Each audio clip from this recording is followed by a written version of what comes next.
Hello, how are you? Hi, I'm good. How are you?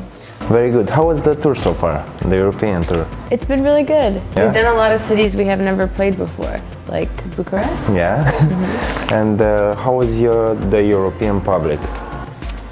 The European public is always really good. Yeah. I like coming to Europe way more than I like coming to America. Yeah, why is that? I don't know. I guess people are just more welcoming here.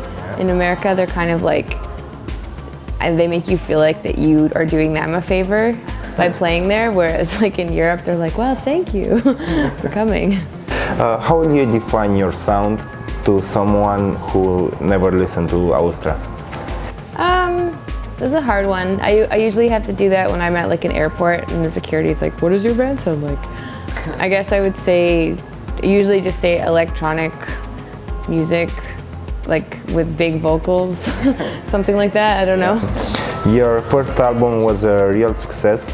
How did you get there? The first record was, I think, like a culmination of like 5 years of work. I guess I was just figuring it out. You know, I was doing like a lot of DIY touring. I was like learning how to produce. I was just learning everything. And you know, we didn't know who was going to put it out. We had to find a label. So it just took years and years to kind of like get that off the ground. And then finally when Feel It Break came out, it just felt like this culmination of all this work. So it was good. What was your first step in making music? I guess I was playing music like my whole life, just whatever as a kid. And I started doing my own thing when I was like 18 or 19. And I had a band called Galaxy. It was like kind of like a riot girl band. And I also started making electronic music because I was doing soundtracks for my friends that were like performance artists, and they would ask me to make stuff for them. That's kind of how I got started. Before Austra, you've been involved in many musical projects. What did you learn from that experience? I mean, before I was Austra, I was basically just performing under my own name, which is Stelmanis. And that was the band where I kind of was learning how to figure everything out. Like we would book our own tours and we would put out our own music and we'd do our own recordings. And so I kind of learned how like every aspect of the music industry works myself. And then so having a proper record label, I was like kind of able to, I knew what was going on, which helped, I think. What kind of music did your parents used to listen when you were a kid? My parents? Yeah. My parents actually had really good taste in music. I never listened to I've only started recently appreciating it, but my dad's favorite artist is Frank Zappa. Yeah. And my mom has always loved Kate Bush and Katie Lang. Those are like her two big ones, and Bob Dylan. She loves Bob Dylan. How did that influence your career? I mean, when I was a kid, I was like a big weirdo. I only liked classical music and I thought everything else was shit. And my parents were kind of like, what's wrong with you? So I really didn't care about their music at all until I was in my 20s and I listened to it again and I was like, oh, I actually really like Kate Bush, I guess. In this time of age, I know Washington Post said it optimism. Yeah? Yeah, it's optimism. How does a band like Austra gets her voice heard in the world? Well, I mean, I feel like with poptimism it's hard because I guess it's kind of this trend where all journalists kind of write about the same thing. Yeah. Just like follow the same trends. And I feel like now because so much of it is online, it's just about like clickbait, you know, like who can get the most clicks on their website. And so every time someone writes about Kanye West or Taylor Swift, they get lots of clicks. And so people just kind of feed into that. But, you know, there's still a lot of good publications that kind of devote themselves to the weirder stuff, which I admire and respect, but I imagine it would be so hard for them to stay afloat.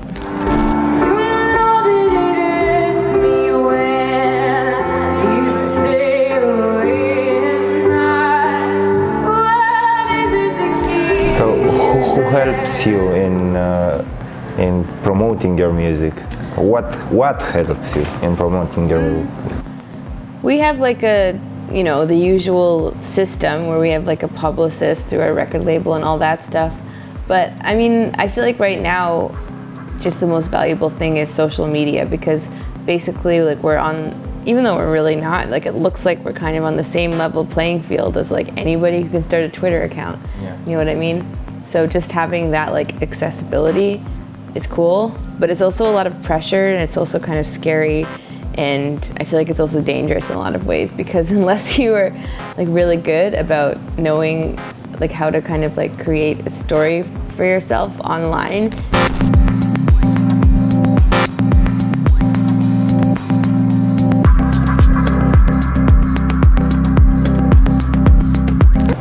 What does success means to you?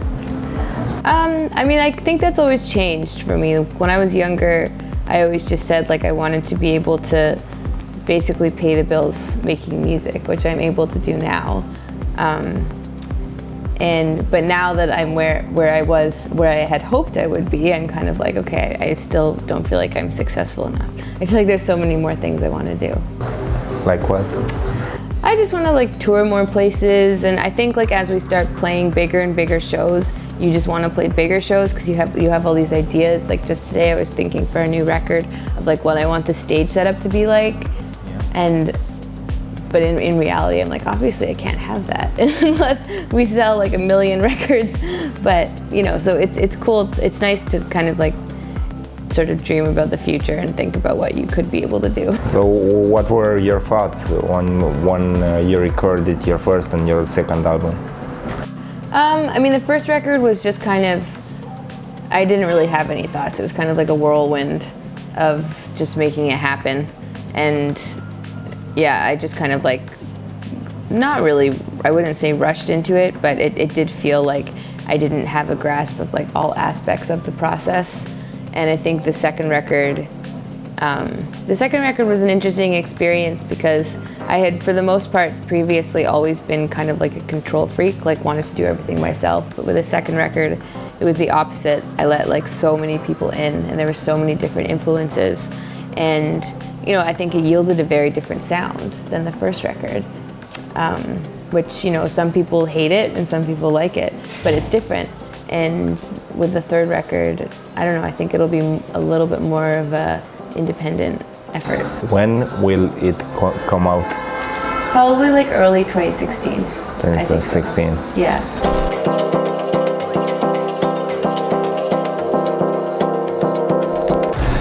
When you felt for the first time that you had success? I guess it felt like everything that I've done in music has always felt like a really slow, gradual build. And then the one time I felt like it was more quick was right when Feel It Break came out. And I remember we played our first shows in Europe, and like we had never played in Berlin before, and then suddenly we were playing to like 800 people. And it was the biggest show we had ever played. And we were so terrified and so nervous and just had this realization like, oh my God, like we're a real band now. And we had no idea how to be a real band or what that meant. The big shows we played in Europe, in some ways, we almost like took advantage of it. Like we were like, okay, this is kind of scary. But then we just kind of got used to showing up at venues and people just being there. We got kind of spoiled. And then with Olympia, I think a lot of bands have like a harder time with their second record. Like I found that all the press we got for the first record just like wasn't coming in the same way as the second record. And that was for the first time I was like, I don't know.